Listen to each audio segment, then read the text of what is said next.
Bonjour et bienvenue au Boulou dans les Pyrénées-Orientales. Nous sommes à 3B Conseil, le centre de formation des métiers de l'industrie hôtelière et du commerce. Vous regardez le 7e JT DPO, premier magazine vidéo et hebdomadaire du département. Et vous avez été 60 000 à nous regarder sur Facebook et plus de 20 000 sur YouTube. On vous en remercie, n'est-ce pas Mélanie? Ce soir c'est Jessica.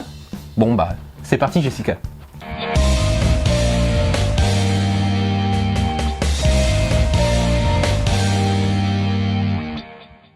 Au sommaire de ce numéro, vous trouverez les infos du département à travers les brèves et les reportages. Suivi des capsules hebdomadaires Et de l'éco-minute.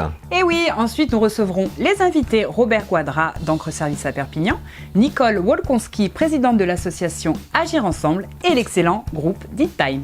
Viendra aussi la météo et le qu'est-ce qu'on fait ce week-end pour découvrir tous les bons plans du département pour finir la semaine en beauté. Encore un joli programme. Et une petite nouveauté s'infiltre cette semaine. Ah bon, c'est quoi? Eh bien à partir de maintenant, nous allons vous faire gagner des places de concert, de cinéma et bien d'autres surprises. Oh génial! Et comment on fait Loïc pour les gagner? Je vous explique tout ça tout à l'heure dans la suite de l'émission. Oui, car il est temps pour nous de retrouver Charlotte et Jean-Christophe Bousquet, gérants du centre de formation 3B Conseil. C'est parti. Bonjour Charlotte. Bonjour. Nous sommes ici dans vos nouveaux locaux, au Boulou, sur la zone artisanale d'Encavaillès. Alors, vous êtes ouvert depuis 8 ans, mais ici, depuis juillet 2015, tout est neuf. Voilà, tout est entièrement neuf, aux dernières normes, une chambre pédagogique, une salle de restaurant et ainsi qu'une cuisine entièrement équipée. Et vous travaillez en famille, si j'ai bien compris, avec vos parents, et c'est votre père qui dirige un petit peu l'entreprise. Voilà, c'est ça. Il est là ce soir? Oui, allons le voir. Allez, c'est parti. Bonjour Jean-Christophe Bousquet. Bonjour. Merci de nous recevoir. Merci Voilà. à vous. On voit déjà clairement à la décoration que vous êtes partenaire de l'USAP. Oui, maintenant depuis 5 ans, effectivement. Alors vous dirigez ce centre de formation axé sur les métiers de l'hôtellerie-restauration. C'est quoi exactement votre mission? Alors nous sommes effectivement un centre de formation et nous mettons en relation des employeurs et des demandeurs d'emploi à travers des contrats de professionnalisation, des contrats de travail en alternance pour qu'ils apprennent des métiers dans des secteurs aussi variés que les employés d'étage, que la cuisine, le service, les assistants de direction, tout autre diplôme qui peut être préparé. D'après ce que j'ai compris, dans vos secteurs d'activité, il y a quand même beaucoup plus de postes à pourvoir que de candidats. Est-ce que vous poussez les gens, les jeunes, à venir vous voir aujourd'hui? Effectivement, clairement, aujourd'hui, c'est vrai que on bénéficie malheureusement dans ces secteurs-là d'une image qui n'est pas toujours très valorisée auprès du public, mais clairement, aujourd'hui, j'ai plus de demandes à la part d'entreprises que je n'ai de postes et que je n'ai de candidats motivés. Donc on travaille beaucoup, il y en a beaucoup qui travaillent en horaire décalé, mais aujourd'hui, clairement, ces métiers-là offrent une réelle possibilité d'accession à un emploi. Et aujourd'hui, les 100 contrats que nous avons en alternance, ce sont des jeunes à qui nous avons trouvé un emploi dans des entreprises aussi diverses que des hôtels, des restaurants du secteur. Et je pense notamment à un client à nous qui a été votre premier hôte, on va dire, pour le JT4, oui, qui était effectivement monsieur et madame Loz d'Ostevinum. Oui. Tout à fait. Vous formez à des métiers de rigueur, des métiers de passion. Est-ce que parfois, seule la motivation va suffire à performer, à réussir dans ces métiers-là? Alors, clairement, c'est vrai que c'est déjà le premier critère. C'est la motivation, c'est la volonté d'apprendre. Parce qu'on est effectivement en horaire décalé, mais aujourd'hui, beaucoup d'autres professions travaillent en horaire décalé. Vous avez la police, les infirmiers, les infirmières, oui, qui travaillent en horaire décalé. Et aujourd'hui, c'est vrai que les personnes qui veulent se former, qui sont désireuses d'apprendre ces métiers-là, sont assurées d'avoir toujours quand même un emploi dans le secteur. À venir. Merci beaucoup Jean-Christophe. Merci. On continue la suite de notre émission dans vos cuisines. Avec grand plaisir. C'est les brèves.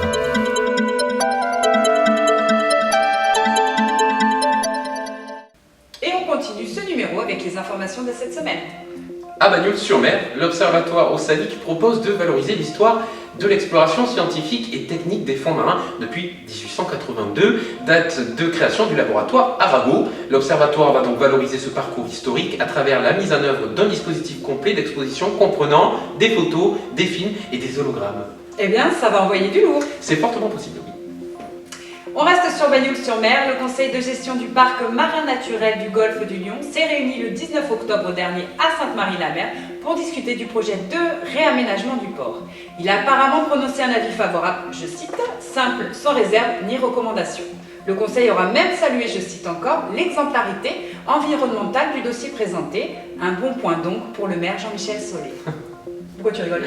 Non, parce que imagine que le maire de Bagnols-sur-Mer soit celui du Solé. Alors du coup, Jean-Michel Solé représenterait le Solé. Très drôle. Parlons du Solé en revanche.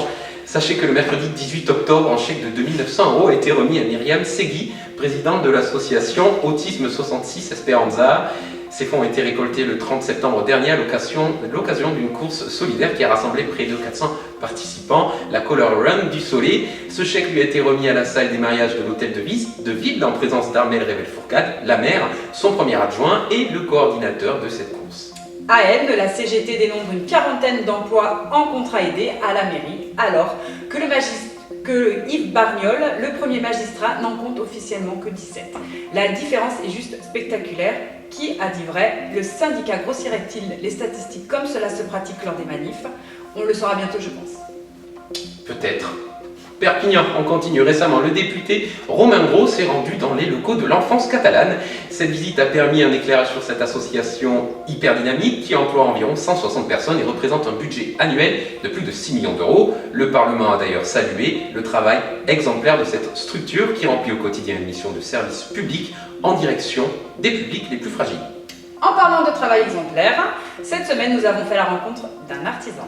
Une artisane, plus précisément Céline Champagnat. Elle tient l'atelier du bijou à Thuir, passionnée par la création de bijoux et le façonnage des métaux précieux. Chez Céline, c'est clairement le savoir-faire qui prime. On regarde.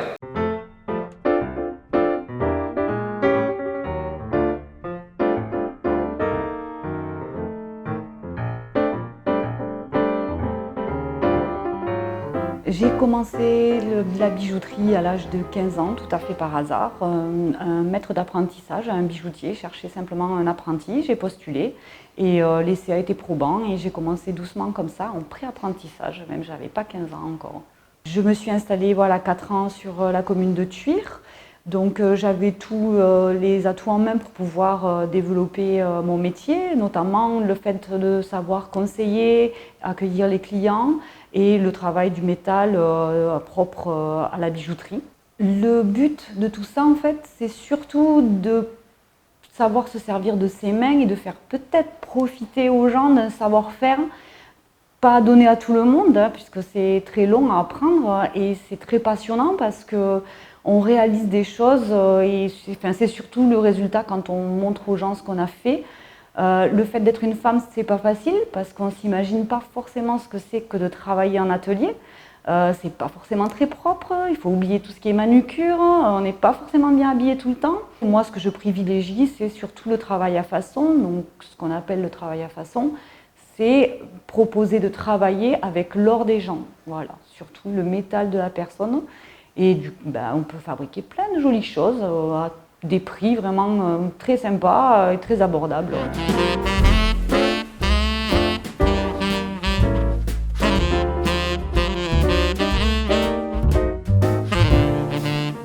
Il faut savoir pousser la porte d'un atelier de bijouterie parce qu'on a l'impression des fois que ça va coûter énormément cher, mais des fois sur des choses simples. Évidemment, si on veut des choses très compliquées avec beaucoup de pierres, c'est autre chose, c'est tout à fait réalisable. Mais on peut partir sur des choses très simples et qui peuvent faire très plaisir aussi.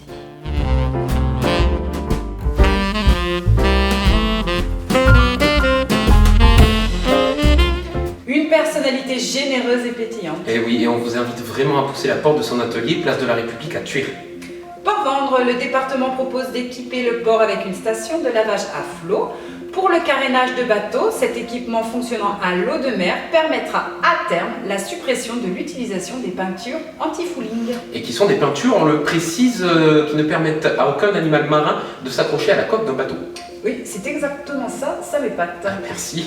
Et en parlant de couler, le sénateur François Calvet n'accepte pas l'abandon de la déclaration d'utilité publique concernant la RN 116. Il vient d'écrire à tous les maires et lance un appel à la mobilisation générale. Si l'État ne prorogue pas la DUP, celle-ci deviendra caduque à la date du 16 juillet 2018, ce qui entraînera l'abandon définitif du projet, prévient-il dans cette lettre. Ça fait peur. Oui, et c'est pas la bonne semaine pour ça. C'est même la bonne semaine pour ça. En tout cas, cette semaine, vous le savez, c'était Halloween. Pour l'occasion, le Jardin de la Peur a réouvert ses portes au soleil. Nous en avions parlé lors du dernier JT. On regarde les images. Chaque année, il y a un jour où quand le soleil se couche, de drôles de créatures apparaissent. C'est Halloween. Si en France la célébration de cette fête s'épuise, au Soleil, les choses sont bien différentes. Le comité des animations et des fêtes de la ville a pour la 3e année consécutive ouvert le Jardin de la Peur. Pour l'occasion, le jardin Martin Vivès a subi une transformation exceptionnelle. Nous, il y a 3 ans, quand on a lancé l'idée du Jardin de la Peur, on nous a dit vous êtes des fous, Halloween ça marche plus. Il y a juste les jeunes en discothèque qui fêtent peut-être Halloween un petit peu en se déguisant, mais ça marchera jamais. Et nous, on s'est dit ça peut marcher que si on fait quelque chose d'original. Et du coup, en faisant un parc comme ça qui ressemble un petit peu quand même au parc d'attractions qu'on retrouve à Disney ou à Port Aventura par exemple, on soigne vachement nos décors. Et il n'y a qu'en proposant des choses nouvelles et des choses un peu originales qu'on peut attirer le monde. Et je pense que si ça plaît autant maintenant, c'est parce qu'on a su proposer quelque chose de nouveau et qui n'existait pas, tout simplement. Et il y en a pour tous les âges, car cette année, 2 zones ont été créées pour les frayeurs des grands comme des petits. Alors sur la zone verte, on le voit peut-être derrière moi, il y a un petit train à vapeur qu'on a construit nous-mêmes avec le comité d'animation. Il y a un petit cimetière d'animaux, il y a le bateau pirate, on a un labyrinthe des citrouilles de l'autre côté, on a des structures gonflables, tout ça reste gratuit bien sûr puisque les enfants de moins de 10 ans ne payent pas l'entrée au parc. Et pour la zone rouge, là c'est donc on passe un niveau au-dessus. On a un chapiteau de cirque avec toute une troupe qui anime le chapiteau.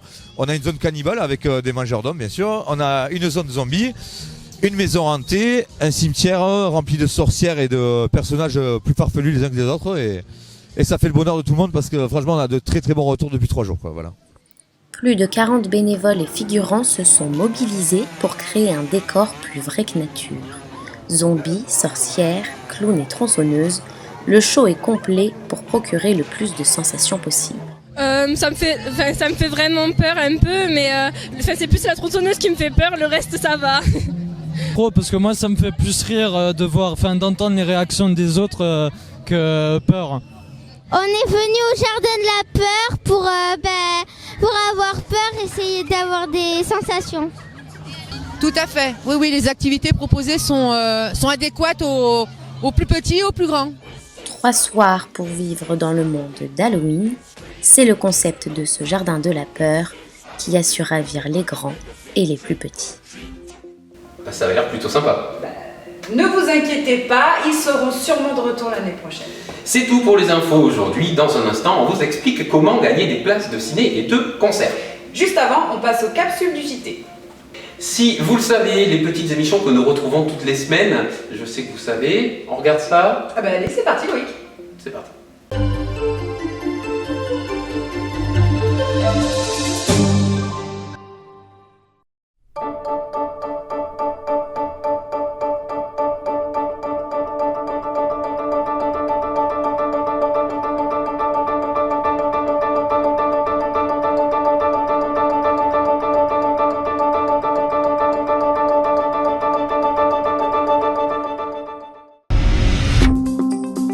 Bonjour, je suis Justin Froli de l'agence immobilière Century 21 Terre Catalane et j'ai l'honneur et la chance cette fois de vous présenter le bien de la semaine dans le JT des PO. Donc c'est une maison située à l'entrée de Bages du côté de Villeneuve-de-la-Raho. Elle est très bien située dans un lotissement qui est calme et familial. Cette maison, elle est juste magnifique. Vous serez étonné en passant la porte d'entrée de découvrir une très grande entrée avec en plus une pièce à vivre de plus de 40 mètres carrés où il y a une grande salle à manger, un grand salon, une grande cuisine ouverte. Ensuite, vous découvrirez une grande véranda pour pouvoir accueillir les amis et la famille à l'apéro ou pour les repas de famille. Ensuite, vous avez un jardin qui est entièrement clôturé, au calme, sans vis-à-vis. À l'étage, vous allez pouvoir bénéficier de 3 chambres, dont une suite parentale et une grande salle de bain avec douche. J'ai oublié de vous dire qu'il y avait une suite parentale en rez-de-chaussée, ce qui est quand même hyper important de nos jours et dans la région. Vous aurez ensuite un grand garage. Le tout vous est proposé aujourd'hui au prix de 243 800 €. Je répète, 243 800 € et les frais d'agence sont compris dans le prix. Donc n'hésitez pas, nous avons les clés, appelez-nous. Quand tu étais jeune, tu as fait une école de styliste, non toi? Comme toi, tu me fais mal aux yeux aujourd'hui. Ouais, c'est ça. Allez, clap. Bonjour, je suis Vincent Pujol. Bonjour, je suis Olivier Roche et nous allons vous présenter la minute écologique du site Tom 26 en direct aujourd'hui du centre textile de Rivesaltes. Effectivement, depuis 2013, le CIDETOM 66 et Perpignan Méditerranée Métropole proposent à tous les habitants du département de valoriser ces textiles.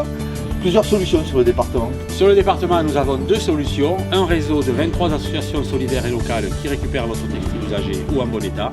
Et un parc de 428 colonnes réparties sur l'ensemble du département qui sont là à votre disposition. Alors Vincent, qu'est-ce qu'on y met dans ces colonnes? Alors dans ces colonnes, évidemment, on y met tous les textiles, mais aussi la maroquinerie, les sacs, les chaussures et même les peluches. Le mieux de toute façon, c'est d'aller voir ce qui se passe au niveau du centre de tri. Ben, allons-y, suivez-nous. Nous voici au cœur du centre de tri textile. Ici, 30 valoristes traitent le fruit de redon. Ce sont des vêtements usagés ou en bon état, de la maroquinerie, du linge de maison, des chaussures et des peluches. À ce stade du tri, on retrouve 2 catégories. Les textiles qui sont réutilisables et les non réutilisables. Quoi qu'il arrive, ils ont une valeur marchande. Maintenant, il va falloir les expédier sur le marché. Comment ça se passe? Mais pour pouvoir être expédié, toute cette marchandise est conditionnée en balles. Le centre de tri en produit 2600 tonnes par an. Globalement, 60% des textiles vont être réutilisés. On les retrouvera sur le marché à l'international ou au national, par exemple dans des friperies. Et 40% seront recyclés en chiffonnerie industrielle ou en isolant de maison.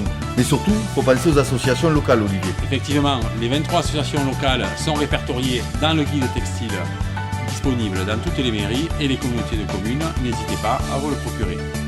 Vous avez aimé cette vidéo, merci de la commenter, de la liker et de la partager. Et à bientôt pour de nouvelles infos. Tu viens s'appeler comme ça au bureau demain? Moi aussi je viens comme ça. Ouais, c'est ça.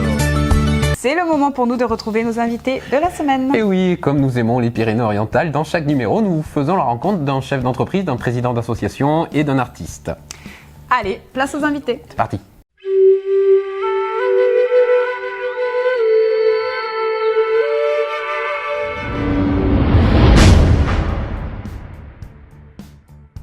On rencontre Robert Quadra, chef d'entreprise et franchiseur de la marque Encre Service à Perpignan. Sa boutique et son centre de formation est basé au Polygone Nord.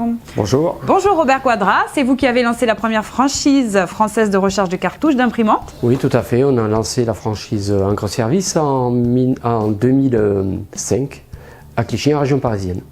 Vous avez un magasin à Perpignan au Polygone Nord et vous avez combien de franchisés sur toute la France alors? Voilà, en dehors de notre magasin pilote de Perpignan Polygone, nous avons 25 boutiques dans toute la France, dont 3, enfin toute la France et 3 à l'étranger. Quels sont les avantages de recharger ces cartouches plutôt que de les acheter neuves?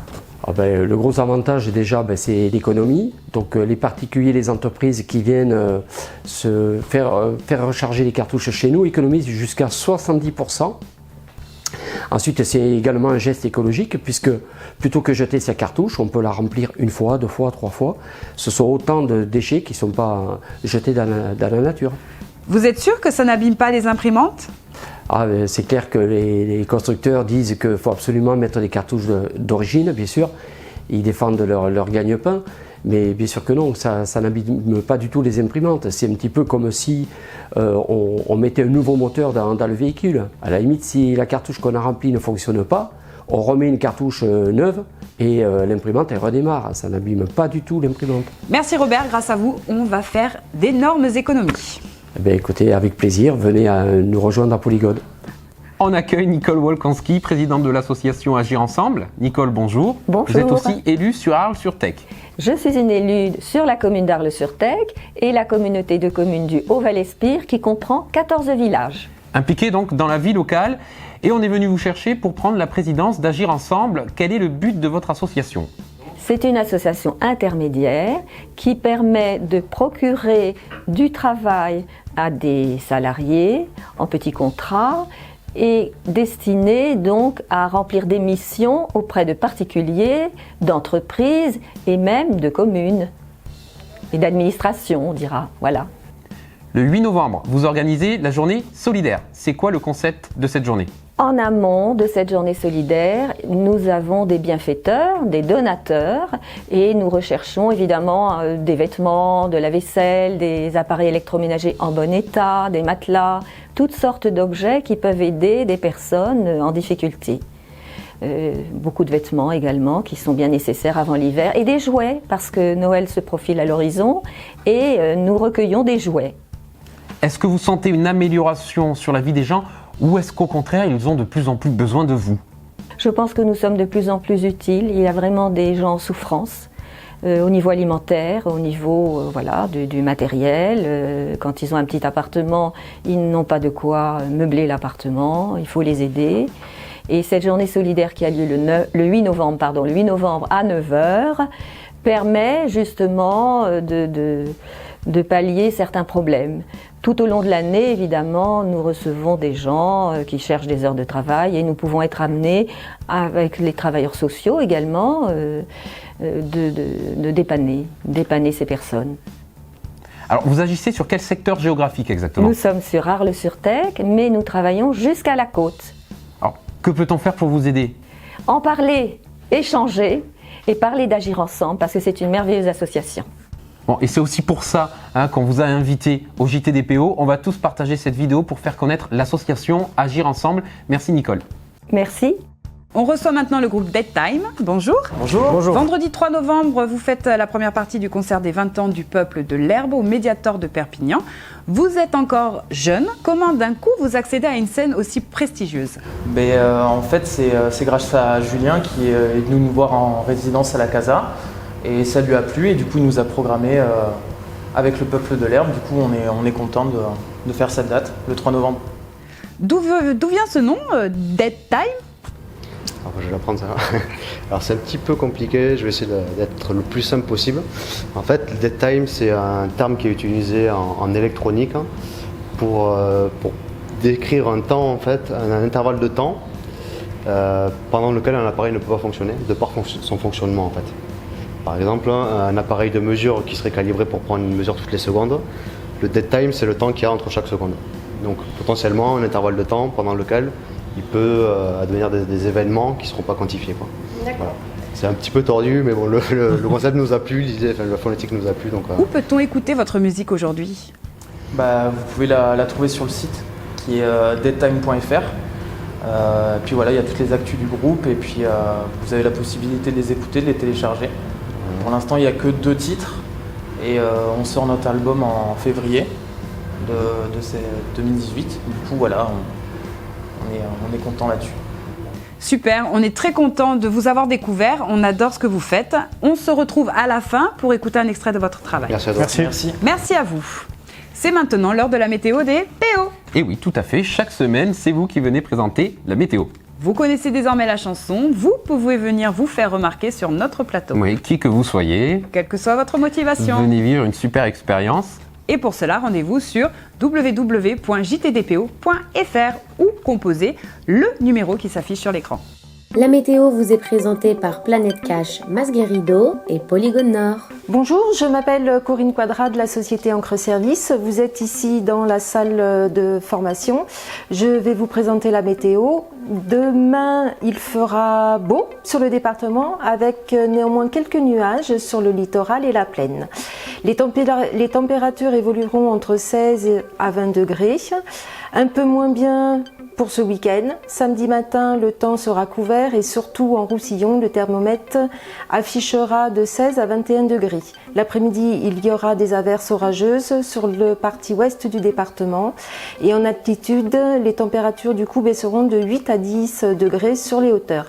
Dimanche matin, le ciel sera lumineux, un grand soleil nous attend. Les températures iront de 7 degrés en montagne à 15 sur la plaine. En fin d'après-midi, le thermomètre affichera plus que de 4 à 13 degrés pour les plus chanceux. Lundi, il y aura quelques pluies le matin, mais qui cesseront l'après-midi. Les températures de la journée varieront entre 2 et 13 degrés. Mardi, la pluie devrait s'arrêter. Un temps plus sec nous attend avec du soleil et quelques nuages. Le thermomètre affichera entre 5 et 14 degrés. Mercredi, à peu près la même journée, soleil et nuages avec des températures variables entre 3 et 15 degrés. Jeudi, sûrement de la pluie sur le département avec un thermomètre qui devrait afficher de 0 degrés en montagne et 15 degrés maximum. Vous l'aurez compris, une semaine plutôt dégagée dans l'ensemble, mais pas totalement à l'abri de la pluie. Merci d'avoir suivi la météo. Merci au JT des PO pour cette expérience. Maintenant, c'est à vous de prendre contact avec l'équipe du JT pour présenter la météo en appelant le numéro qui va s'afficher. À très bientôt et on vous souhaite une excellente journée. La météo vous est présentée par Planète Cash, Masguerido et Polygone Nord. Bon, on va avoir un week-end plutôt gris, mais sinon ça va être une belle semaine qui s'annonce quand même. Oui, on n'a pas trop à se plaindre quand même. Maintenant qu'on sait quel temps le ciel nous réserve, nous allons pouvoir vous proposer quelques petites activités pour votre week-end. Et oui, on vous propose encore et toujours des loisirs et des sorties pour cette fin de semaine qui vous réjouiront, que vous soyez seul, en couple, en famille, entre amis. Mais juste avant, Loïc, tu nous expliques comment gagner des places de ciné ? Tout à fait, comme annoncé en début de ce JT, nous voulons vous faire plaisir et pour l'occasion, nous allons vous faire gagner 2 places de concert pour le Peuple de l'Herbe. Il aura lieu le vendredi 3 novembre avec en première partie Dead Time. Pour gagner, participez simplement à l'opération 1 € pour le JTDPO sur www.jtdpo.fr. Un tipeur est tiré au sort chaque semaine et reçoit 2 places offertes de ciné et un autre gagne 2 places de concert pour demain au Mediator pour voir Dead Time et le Peuple de l'Herbe qui fête ses 20 ans. C'est plutôt sympa, tu avais raison Loïc. J'ai toujours raison, tu sais. Ça doit être ça. Allez, on passe à qu'est-ce qu'on fait ce week-end ?